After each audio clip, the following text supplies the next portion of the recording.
Lagi piket tiba-tiba, ada bapak difabel. Momen haru polisi gendong pria difabel yang akan mudik, antarkan sampai duduk di bus. Viral di media sosial, video seorang polisi menggendong pemudik difabel yang sedang menunggu bus sendirian.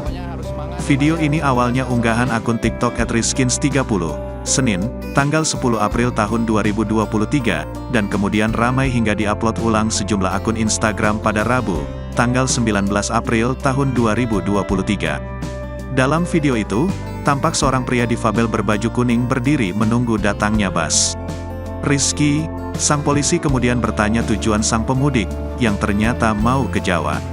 Rizky juga sempat memberikan selimut dan baju karena pria tersebut tidak membawa jaket sama sekali. Ia kemudian menggendong sang pemudik sampai naik ke bus dan duduk di kursi penumpang. Unggahan ini banjir komentar dari netizen yang mengaku terharu dan mengucapkan terima kasih pada sang polisi.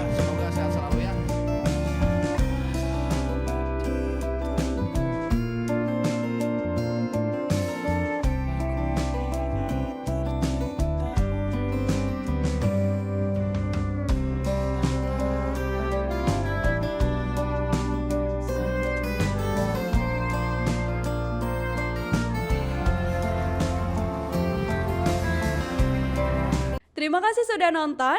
Jangan lupa like, subscribe, dan share ya.